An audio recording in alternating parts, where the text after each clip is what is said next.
Let's rock, baby.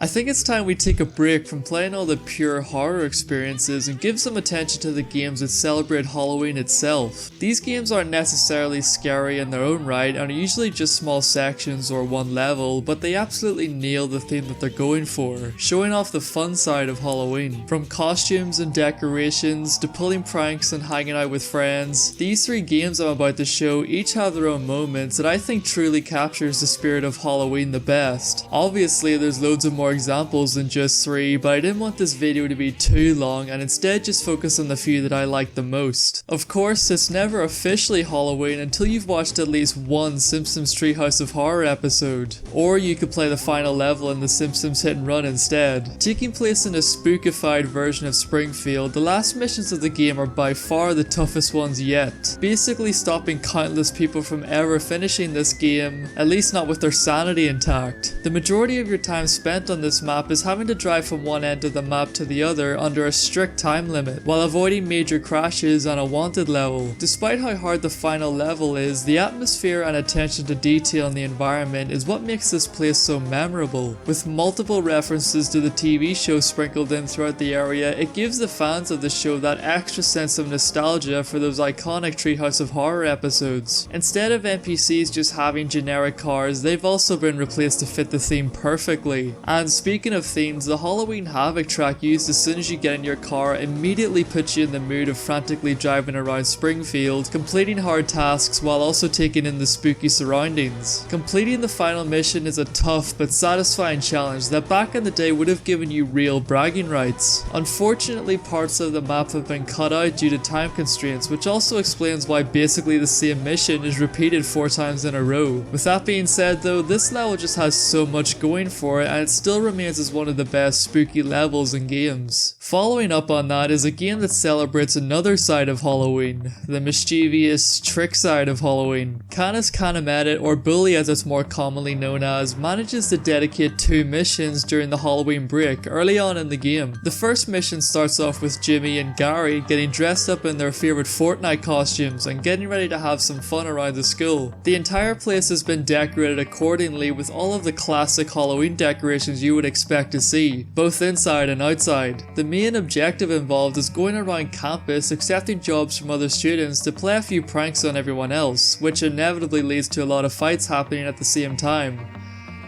God, I wonder how they came up with this title. From throwing eggs at people, to throwing stink bombs at people, to throwing itching powder at people, the level here is pretty straightforward, but fun to watch, and definitely not as intense as driving nuclear waste at top speed in under a minute. Shortly afterwards we get the second mission, the big prank, where Gary collects some dog shit and gets Jimmy to carry it to the teacher's lounge and set it on fire.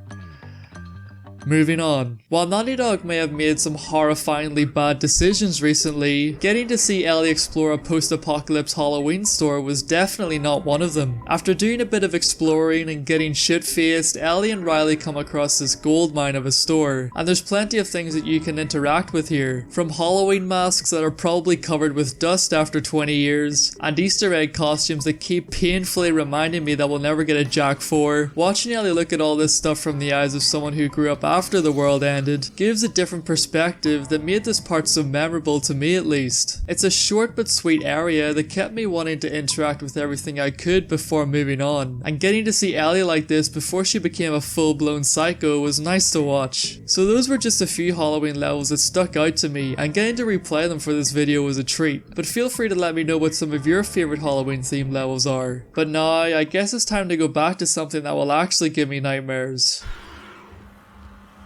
Holy shit.